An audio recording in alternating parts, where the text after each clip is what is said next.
أعوذ بالله من الشيطان الرجيم. بسم الله الرحمن الرحيم. يا أيها الذين آمنوا لا تدخلوا بيوت النبي إلا أن يؤذن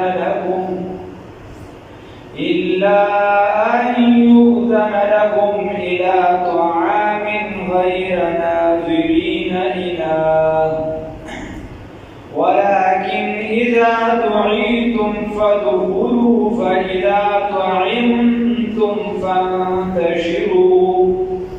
فانتشروا ولا مستأنسين لحديث،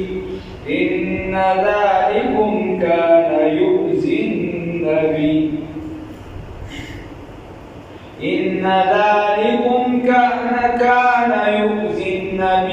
فيستحيي منكم والله لا يستحيي من الحق. وإذا سألتموهن متاعا فاسألوهن من وراء حجاب،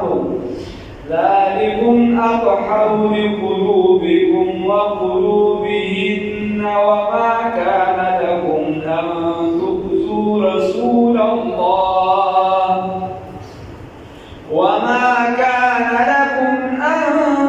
تؤذوا رسول الله ولا أن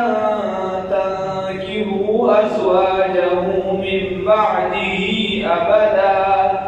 إن ذلكم كان عند الله عظيما. صدقت يا رب العالمين.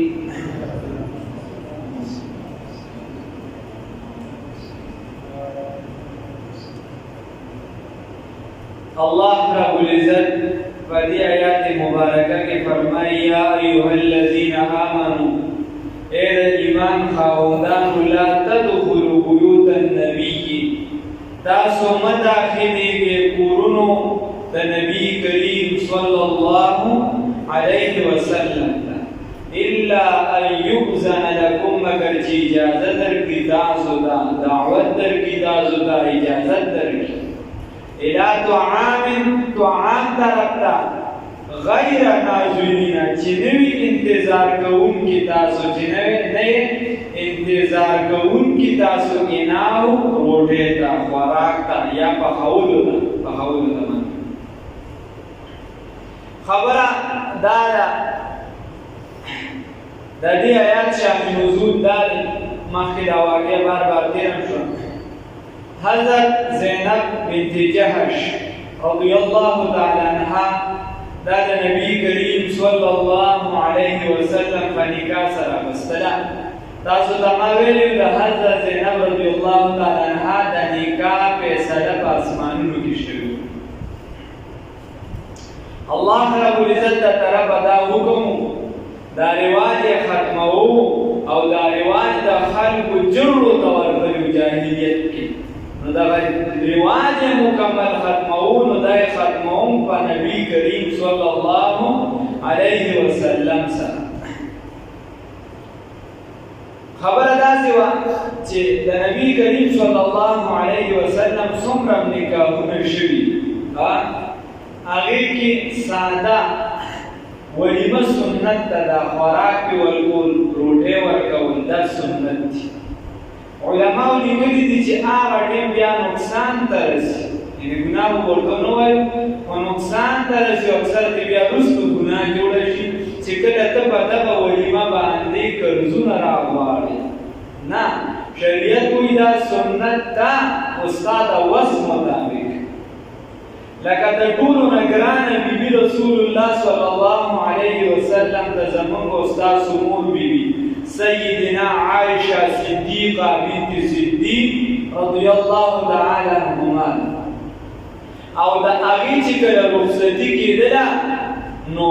رسول الله صلی الله علیه وسلم سره په کور کې هېڅ هم نو تعالی شوق غوسه نه و. بیا د ډېر بیا حضرت سعد رضی الله تعالی عنہ یو پیاله پی را لېږلي، یو پیاده پیرا لګلو حضرت سعد رضی الله تعالی رسول الله صلی الله علیه وسلم صحابه راوغتل هغه باغی تقسیم کړی دا ولیمه شوخه دکه شان د حضرت صفیه ام المؤمنین حضرت صفیه رضی الله تعالی عنها نکاح په حالت د سفر کې شوی نبی کریم صلی الله علیه وسلم سره ګډول او ستوانو غیره راوغشتل په دسترخوان واچو صحابو ته وی چې تاسو سرسي هغه پرول په دسترخوان واچو ټول واچو د خوراک لپاره وی دا ولیمه شو په دمه چې نکاح دا سنت او چې کله بیا دا خدای په وسعت درکړي پراخي درکړي نو بیا وکولې با ډیر خو دا ولیمه کې تمیز د مالدار او د غریب مکه ټول سره یو شان چلی نبی کریم صلی الله علیه وسلم چې کله زینب رضی الله تعالی عنها باندې غسل نو دا ټیم کې نبی کریم صلی الله علیه وسلم سره سيزونه موجود چې یو ورسره او نور مالی حیثیت یعنی یا په مالی غنیمت کې او غیره داسې سملو شو چې نبی کریم صلی الله علیه وسلم سره موجود نبی کریم صلی الله علیه وسلم د غچیلې ملاله کړل دا واحد د دې نکاح چې په دې باندې داسې غټه ولیمه شوه او روټي چې دین دایم په خیر کې بلاش او تقریبا علماء دي چې 300 صحابه کرامو چې دې سړو دا په دې کې خوراک کړل ها امون دا الله دې خیر نو چې نبی کریم صلی الله علیه وسلم دا روټي کړه تیار کړل صحابو له دعوت ورکړو چې په پلان کې راز په ولیمه تاسو راځئ نو صحابه کرام رضی الله تعالی عنهم چې محدود کوټې وی وړې شانتي او پرده په وپکی یو طرف ته چې امهات المؤمنین ای په روټه په خولې او دې په دې دا ورکول او دې په ترګارې سره خوړلې دې کې درې صحابه کرام داسې چې هغه ساده مزاج او هغه خپلو کې ګډ شروع کول دا اراده او مفسرین لیکلي دي چې هغه په مجموعات کې د نبی کریم صلی الله علیه وسلم د تبوسونو په حالت جنگ کې دیو خدا یو لوی سعادت دی چې نبی کریم صلی الله علیه وسلم خپل کور ته راوځي چې دلته ورسره یې خبرې خیر دې نور په پاسېدو تل دې ورسره خبرې کوي بیا د خپلو کې پاسه کې لګیا شو نبی اخره کې صحابه ختم شو نبی کریم صلی الله علیه وسلم دا هغه صحابي امهات المؤمنین وی هغه به خیر او ډېر وړل او غیره دا ځنه نو نبی کریم صلی الله علیه وسلم دا غواړي شو چې دې درشي بس او چې دا نکاح ولیمه وا نو خیر دا واده کور دی هغه صحابه چې دې کېنا سره خپل خبرې شروع کړې رسول الله صلی الله علیه وسلم فرمایي دا څومره چې بار وته دا حکمت اپنا کوي دي شي په دې سره رسول الله صلی الله علیه وسلم بار چکرو او ګرځید حضرت انس رضی الله تعالی عنہ رسول الله صلی الله علیه وسلم خادم ماشو دی راوړي د ور شو ګره چې هغه صحابه ناس دي ګنا کچرا وی سیټ ناس بیا یې دوباره چکرو بیا یې ورې د ور شو ګره چې صحابه ناس دي اگر هغه ورته سیټو مضبوط ناس نو بیا رسو دا آیات الله رب العزت را نازل کړي یا ایه الذین آمنو اے د ایمان خاوندان لا تدخلوا بیوت النبی تاسو مداخلي یو باندې ادب خدای چې د نبی کریم صلی الله علیه وسلم کو ته نه داخلي الا ان یؤذن لكم مگر چې اجازه کی تاسو ما خیادات سورۃ النور کې پوښتنه چې دروازې ته وځيږي نو درې پیری به سلام واچوي که چا جواب درکړي اجازه دې درکړي چې راځه نشه ولر شپوتا او که اجازه دې درنکو نو بیا مو ورته او دلته خو بیا نبی کریم صلی الله علیه وسلم کور مبارک دی نو دا آیات شان نزول دا الله رب العزت وی اوس په آیات کې راشي چې نبی کریم صلی الله علیه وسلم د ترتیب مور کوي نو ما درته دا وی چې په دعوت دی ولیمه کې چې څومره سادهګي وستا څومره وسوي د هغې مطابق وګرځي بل دا پکې نشته چې بای یعنی نبی کریم صلی الله علیه وسلم بعض صحابه کرامو نکاحونه کړي دي او نبی کریم صلی الله علیه وسلم ته په خپله پته نه ده لګېدلې، هغې ته پته نه لګېدلې. ته ووایه د هر چا د وسه پورې خبره. او چې څوک د ځان نه زیاتې کوي نو هغه بیا ګاللی نه شي، بیا نقصان ورکړي. خیر، نبی کریم صلی الله علیه وسلم دغه نکاحونو کې دا نکاح کې چې دا ولیمه شو، نور عام بندګان ته چې کوم په معاشره کې چلیږي نو که د چا وس کېږي، یعنې نن سبا موږ ځان ته ګرانه کړی ده. څومره ګرانه کړی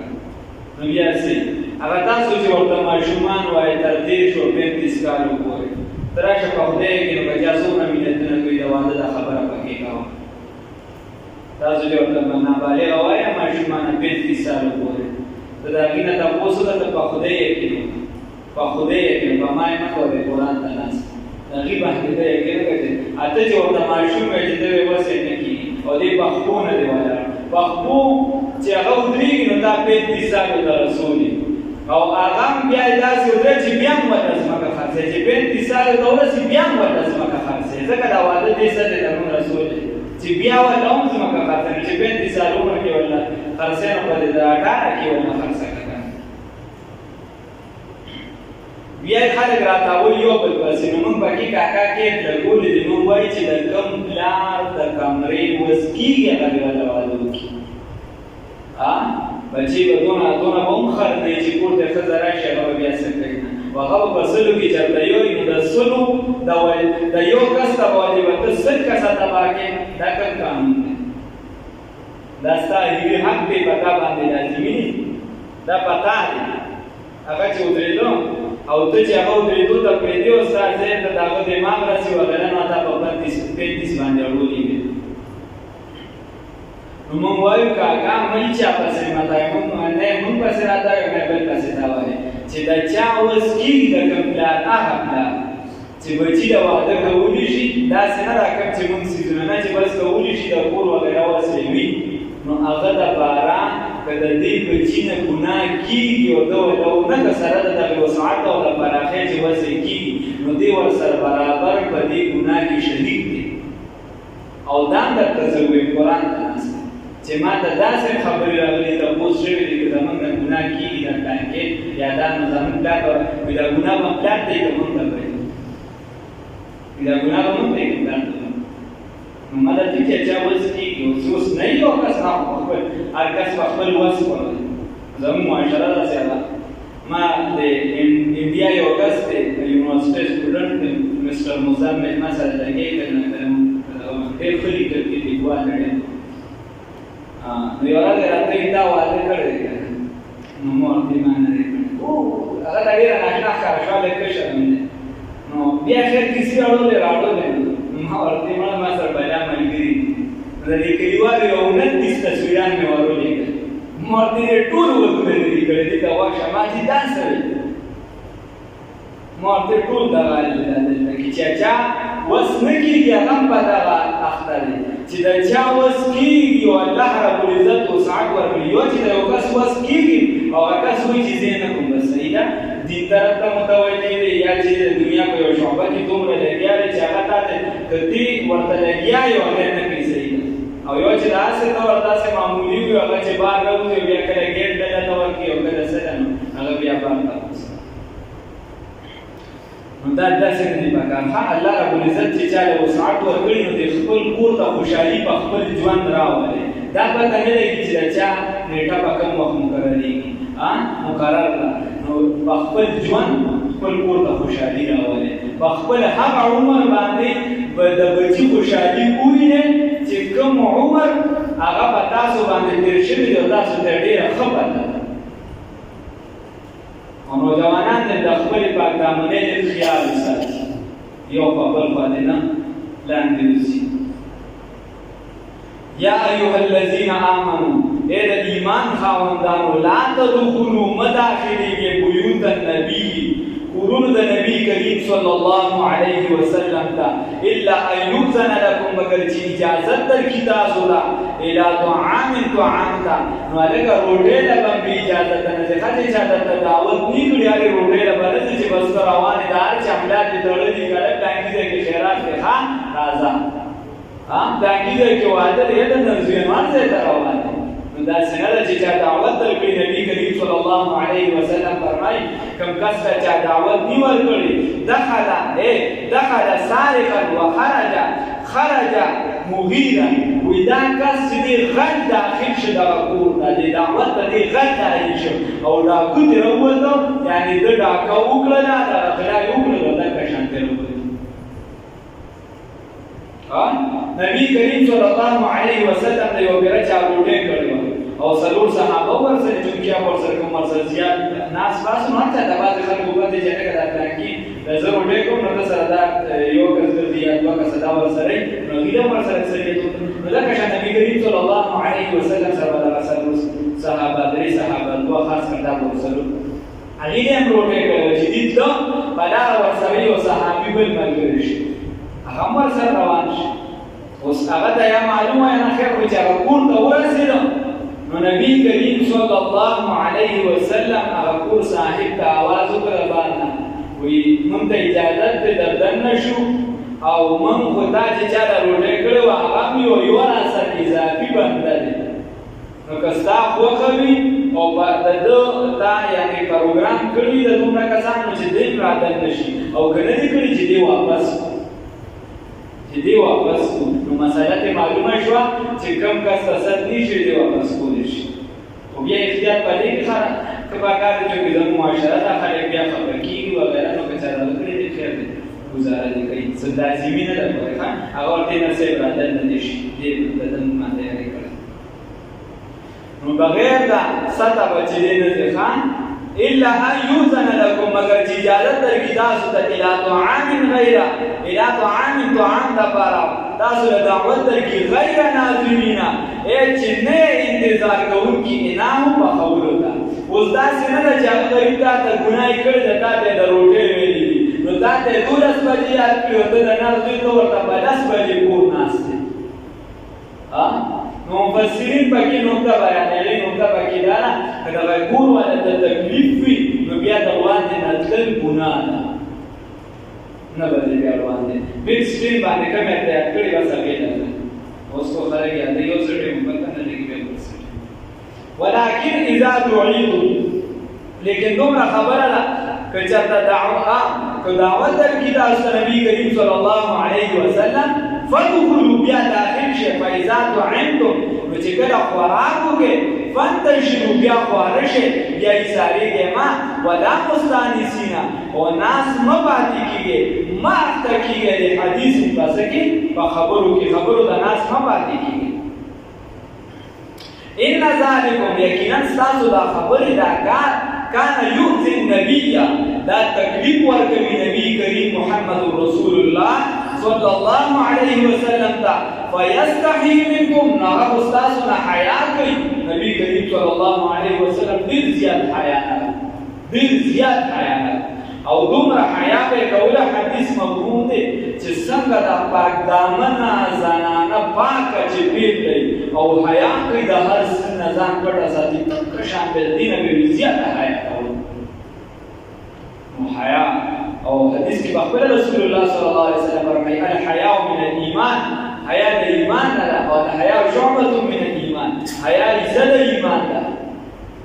اذا فاتك الحیاء فافعل ما شئت کله چې نه حیا لرې شي نو بیا دې چې ورځ څه غواړې وایي کوه هر څه بیا خلک زنا هم کوي سګرټ هم څښي مشران هم اخلي بیا چې چرسونه هم کوي الله دې معافي وکړي نو فیستحی منکم بدې بس دې حیا کوي ستاسو نه شرم کوي ستاسو نه تاسو ته نشي ویلی چې پاڅېده ما د دې کمرې نه تکلیف دې زما زنانو ته خو الله رب العزت چې هغه په خپل محبوب صلی الله علیه وسلم خفه کېږي نو والله یقینا الله رب العزت لا یستحی نو په معنا د واخله لا یترکو نه پرېږدي من الحق من امر الحق شیئا د حق د خبرو نه یو څیز الله د حق د خبرو نه یو څیز نه پرېږدي رسول الله صلی الله علیه وسلم حیا کوله او الله رب العزت او رسول الله صلی الله علیه وسلم خبر کیږي نو حکم د حق ادارولې چې تکلیف مو ورکړي نبی کریم صلی الله علیه وسلم ته څنګه چې روټه وغوړله او ورغوځي نو دا عام حکم دی که چېرته یو ځای کې تا روټۍ وخوړله او هغه کوربه ته بیا زیات تکلیف وي نو بیا ایسارېدل دا ناروا دی مفسرینو لیکلي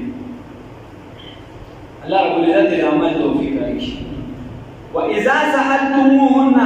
او نبی کریم صلی الله علیه وسلم او الله فرمایي کله چې تاسو سوال کوئ د بیبیانو د نبی کریم صلی الله علیه وسلم نو متاع د صفایدې د سامان چونکې دی به نبی کریم صلی الله علیه وسلم کورم ډېر زیات قربت و خو دې خوا به چې سره راتله نو دې خوا به یې ورکول ډایرکټ نو صحابه چې به داسې کمزور وکړم یا هغې ته به د څه شي ضرورت و نو چا له به راتله دروازې د نبی کریم صلی الله علیه وسلم نه به راتله نو که چاته تاسو د دې بیبیانو نه د خپلو موریانو نه څه غواړئ پیدا دې غواړئ سامان دې غواړئ فاسألوهن نو سوال وکړئ د دوی نه من ورای حجاب پسې پرده شاته د پردې نه ستاسو میندې دي عزت احترام ادب یې به تاسو لازمي دي د دې به پردې خیال ساتئ من ورای حجاب وروستو د پردې حساب لګوه هغه پاکدامنې زنانه عبدالله ابن ام مکتوم رضی الله تعالی عنہ کور ته راغی رسول الله صلی الله علیه وسلم خپلو بیبیانو ته وایي پرده وکړئ یا رسول الله صلی الله دا خو نابینا دی وایي تاسو هم نابینا یې تاسو هم نه وینئ چې دې تاسو نه ویني تاسو خو وینئ که نه شا به پرده وکړي حساب لګوئ پرده ورده او دا اعلانیه بغاوت دی چې څوک څه کوي پرده نه کوي او اعلانیه بغاوت کوونکي نه معاف کېږي حدیث کې راځي من ورای حجاب پسې پرده د پردې نه شاته ذلکم اطهر لقلوبکم دا کار چې دا ډېر پاکوونکي دي زړونو ستاسو لره او چې زړه دې صفا شي نو بیا خو الله رب العزت خپل معرفت درکوي که نه وقلوبهن او قلوب زړونو د دې بیبیانو لره وما کان لکم او نه دي جایز ستاسو دپاره ان تؤذوا رسول الله چې تاسو تکلیف ورکړئ چا ته نبی کریم صلی الله علیه وسلم ته تکلیف به نه ورکړئ نبی کریم صلی الله علیه وسلم ته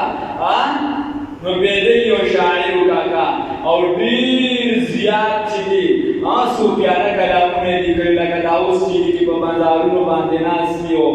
بوبل یې جوړ کړي او چلو بغداد چلو ټانکي چلو قوالي کوي ایتونه پکې وي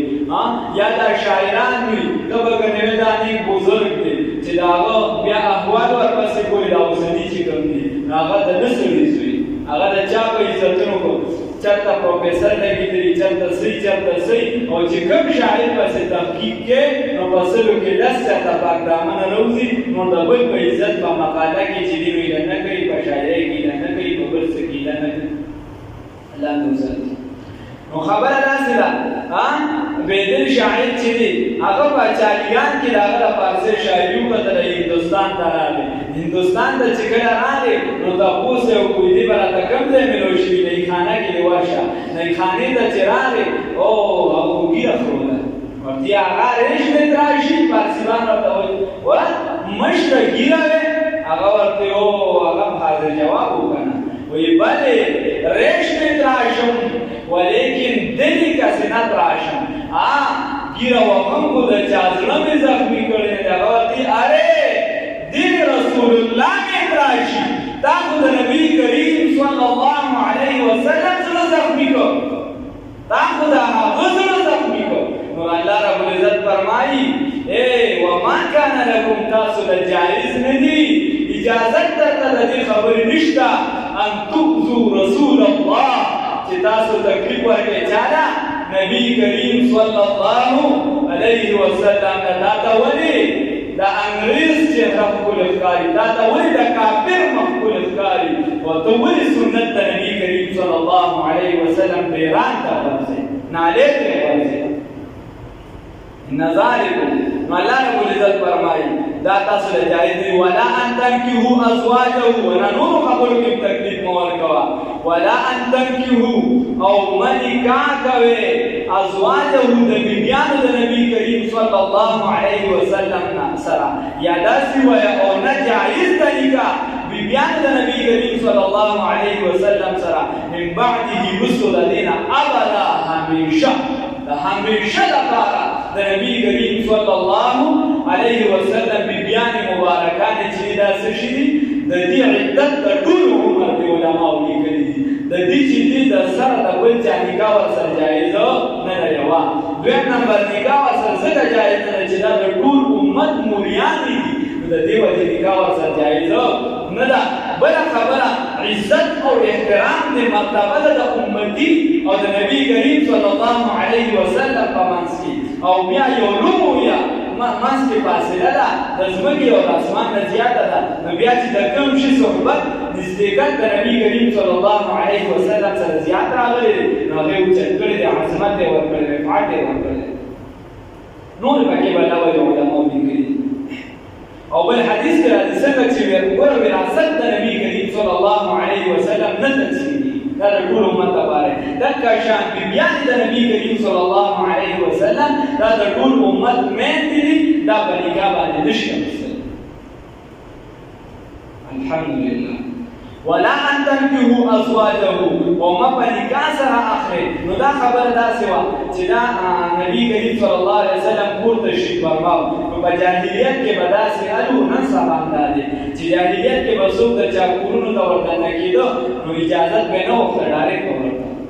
اکثر نن سبا هم داسې څه کوي بعضې خلک نه ډوډۍ نه ښه نه بده نه اجازت بس دا مې د خپلوانو کور دی هلکه وایي خپل کور ته بغیر د اجازت هم دی دا د خپلوانو کور دی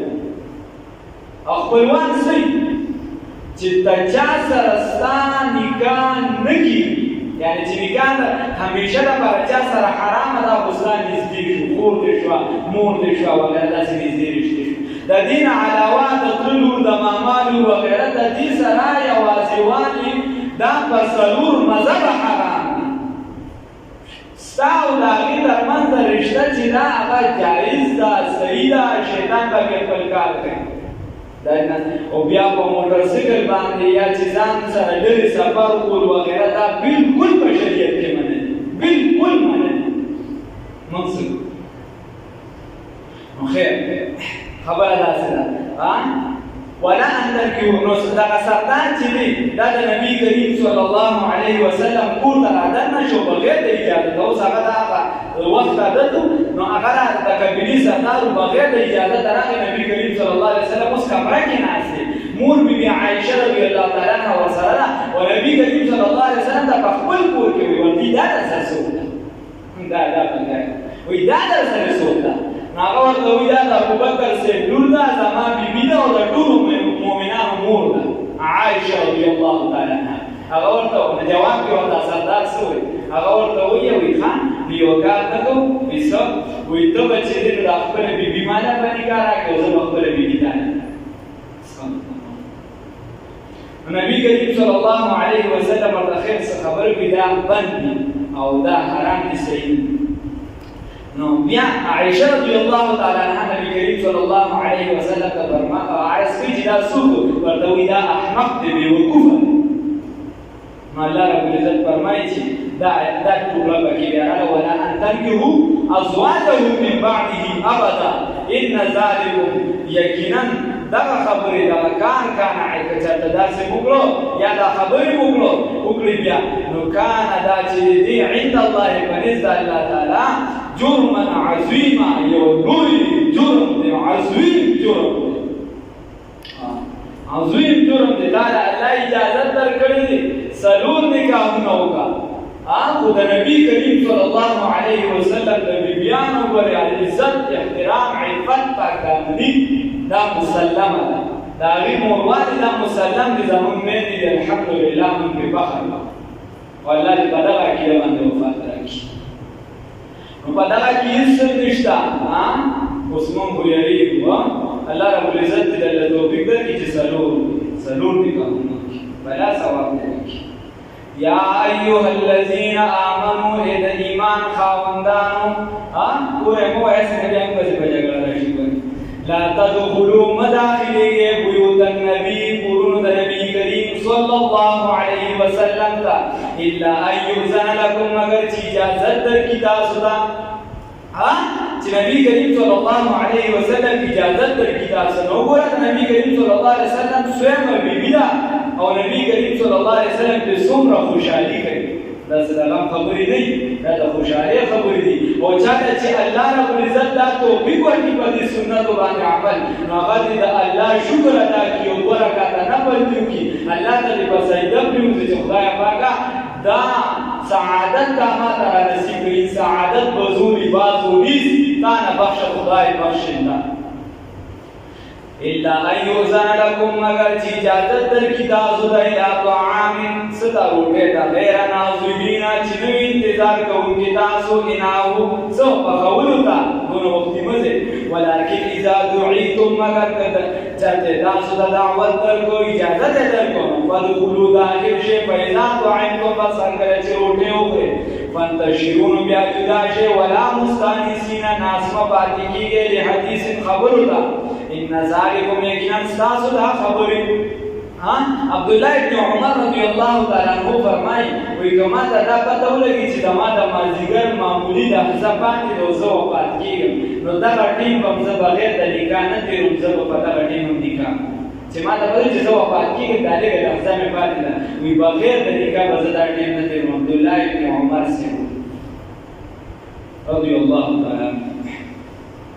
فإذا طعمتم بسر کله چې روټه او کلفن تشیون جدا شي ولا مستانسین او ناس مپاتې کیږي د حدیث خبرو دا ان ذالکم یقینا تاسو دا خبرې کان یؤذی النبی دا تکلیف ورکوي نبی کریم صلی الله علیه وسلم دا فیستحی منکم دې حیا کوي تاسو نه شرم کوي تاسو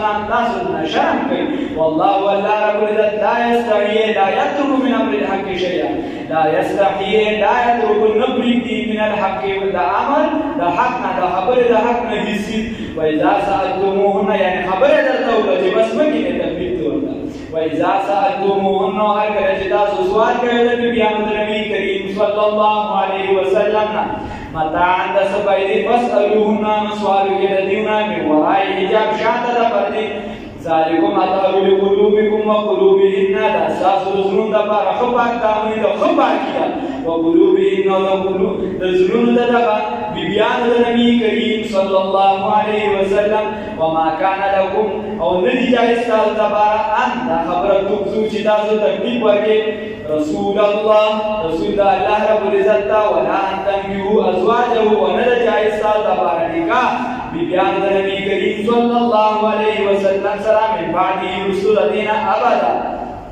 همیشه لپاره ان ذالکم یقینا دا کار چې یا دا خبرې دا تاسو وګورئ د دینه پس یا دا کار مو کان عند الله یقینا دا دی په نزد الله تعالی جرم عظیم یو لوی جرم الله